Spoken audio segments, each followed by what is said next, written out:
In 2024, two researchers ran a writing experiment with hundreds of people.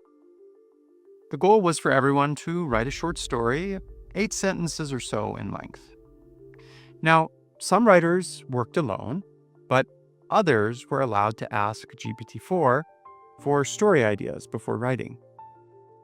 Independent judges then scored every story. What they found was that the AI-assisted writers scored higher. The stories were ranked as more creative, better written, more enjoyable to read, and the biggest boost went to the least creative writers.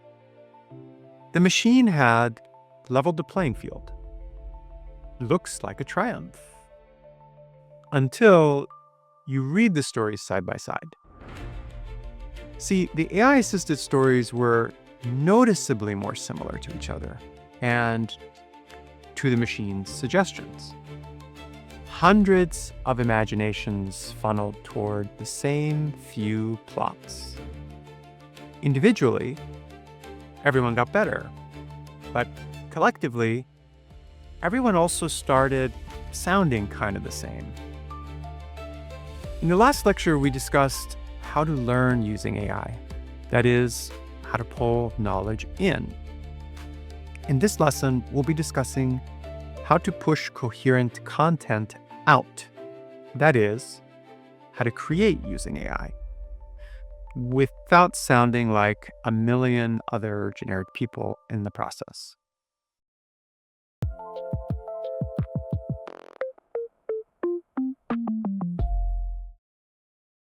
In brief, the trick is to treat AI as a creative partner, but not as your creative author. There are 3 specific things you can do to make that happen. The first thing to do before using AI as a creative partner is to recall what AI is. It's a pattern machine.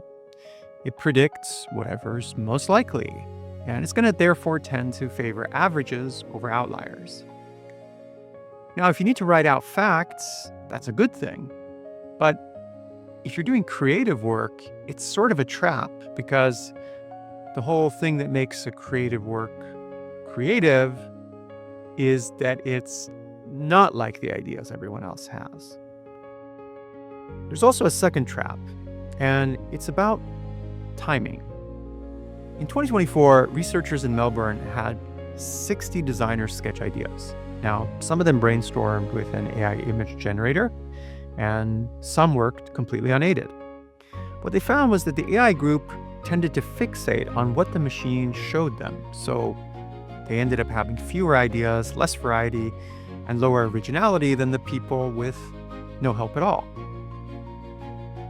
Basically, once the ideas got into their head, they struggled to get them out.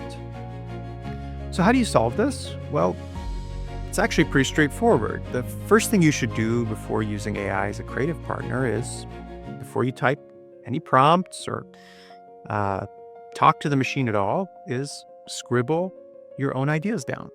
And they don't have to be perfect. 5 ugly ones are fine.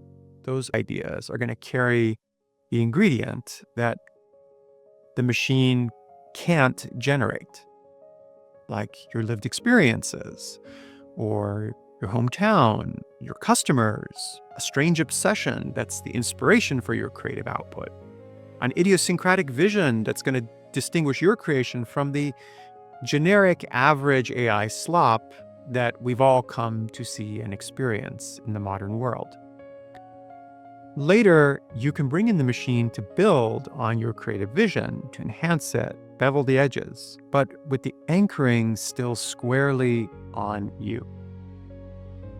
The second thing you should do when using AI as a creative partner is to request a large set of ideas from it. That way you can draw from those and/or iterate on the best ones. See, the ability to create a large number of ideas at a massive scale is the real superpower when you're using AI for creative purposes. For example, when Wharton professors pitted GPT-4 against business students at inventing products within a fixed time period, ultimately judged by consumers' willingness to buy them, they ended up finding out that 35 of the top 40 ideas ended up being the machines. But that's actually not so surprising when you consider the fact that the AI can pour out 200 ideas in 15 minutes, so they're obviously going to win on volume. Getting a set of answers is so critical for creative work because the first answer that you get from AI is also the most likely to be the average answer.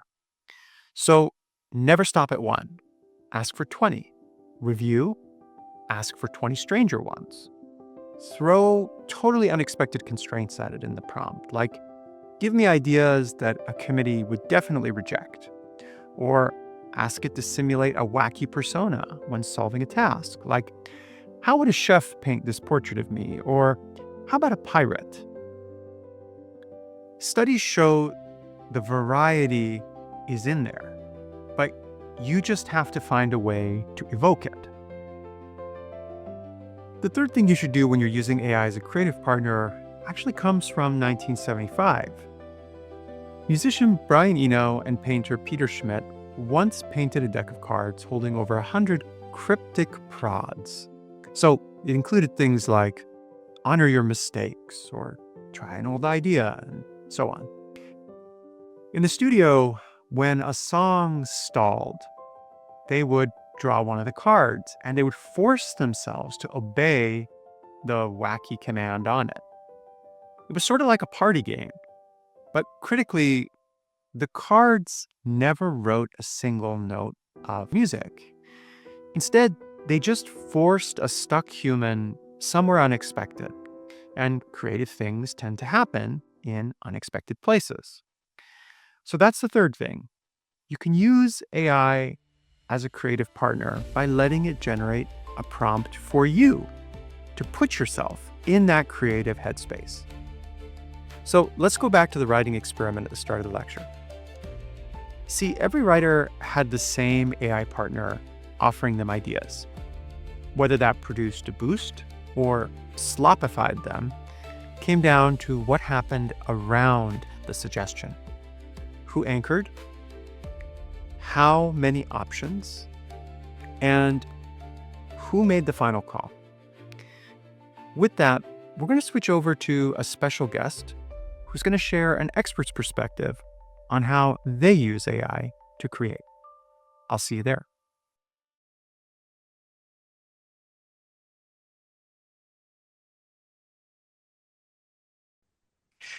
So I'm joined here today by Devin Ackman. He's the director of the MSU Museum and CoLab Studio at Michigan State University. Devin, thank you so much for taking the time to connect with me. My pleasure. Thank you. Yeah. So Devin, as you know, I'm teaching a course on helping Spartans get ready for a future where AI is really a large part of it. And what I'm really interested in hearing from you about is, as a person who's in the creative space, like how do you think of AI in the context of creative work? Well, it's certainly a tool. It's a tool that enables us to do work in new ways. It's part of our toolkit, just like various other tools that we're using. Some of that is in software, some of that is using the prompts themselves. But for me and a lot of my colleagues, it really comes down to the manner in which we use the tools, more so than the tool itself. The ethical considerations that we take into place, the transparency around that when we're dealing with audiences. And ultimately, we always start with the why. It's always the first question. Why are we using the tool? So we're open to it, but I think like a lot of people, students, faculty, society at large, we're also a little conflicted. So we're trying to navigate this new technology like everyone else. Right, right. Yeah, no, I think that's true of all of us, even, those of us doing research, right? We're also trying to navigate what's the right way to use the tool as kind of a creative partner rather than a creative crutch. So if you think of sort of the two ends of the extreme in terms of usage, there's avoidance of the tools completely, and then there's over reliance on the tools. When you're doing creative tasks specifically, like, do you have guidance or thoughts for students, people getting just started on their journey, or even people in professional environments right now, for sort of where's that Goldilocks spot? Where's the sweet spot where they should kind of rely on tools a little more, but not too much? Would love to hear your thoughts on that. Sure. Well, again, it starts with the why often for us and how we're trying to utilize the tool. So, first and foremost, when we're utilizing AI, I'm thinking most about things like prompts when we're using prompt-based technology. Right. It's easy for people to simplify things by perhaps alluding to other artists or other types of creatives. I often give the example of someone trying to depict a certain sky, and they might allude to, show me a Van Gogh sky. And I Right. often ask them, well, go further. That to me is not necessarily ethical. What does that sky look like to you? Describe it. What are the Right. brushstrokes, the color? How does it feel? And in that regard, I think it's really important because then it's more of a manifestation of your creativity, your vision, your articulation of that.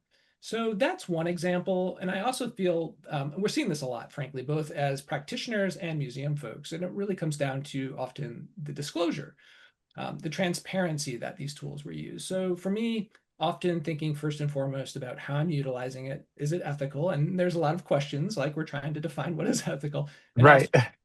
being open with our audiences because people don't like to feel like they're being fooled. And we're also navigating a world with a lot of things right now that people are struggling with, whether they're on Instagram or reading the news. Yeah. Yeah. No, that really resonates. So as students, especially those students who are thinking about entering creative professions, go through their schooling and they want to build out the right reflexes so that they're employable in creative professions and they can be productive within those professions. I think some of what you've described here is definitely going to be applicable. Are there things that you think they can practice in the course of their degrees? I mean, beyond what they're going to learn in classrooms, are there clubs, societies they should join? Should they try to take on creating things and making those works available to the public? Like, what are exercises that you think they can do outside of the classroom that's going to get them ready for a future where AI is here, especially if they want to be employed in the creative profession successfully, like you've been? Certainly, this is an emerging topic, and there's going to be no final destination anytime soon. So, I would encourage students, first and foremost, to explore it with an open mind and find ways of engaging with it. One of the beautiful things about being on a campus like ours are the programming that takes place, the dialogues, the discussions. There's places like our museum and many others that provide forums for exploring this type of topic. We just closed one exhibition called Blurred Realities, and we're about to open another called Reality Check. And as you know, we have lots of programming where people can come and engage with practitioners and experts and faculty. There's a lot of other activities like that taking place across campus. And I think it's probably to the student's advantage to maximize these opportunities within the learning Yeah, environment to explore it and shape their own opinions and see how they can use that in their own experiences. yeah. I must say here as a side note, this is completely from me. I have been to some of the exhibits that have been put together. They've always been phenomenal. So I would definitely recommend to all the students, make sure you take advantage of those. Those are some of the activities outside the classroom that will stick with you and broaden that sort of creative landscape for you. So, Devin, I want to say as we close out, really thank you again so much for taking the time to connect with me. I'm 100% certain this is going to be super valuable to all the students in the campus community and many outside of it. Really appreciate your time. You bet. Thank you so much.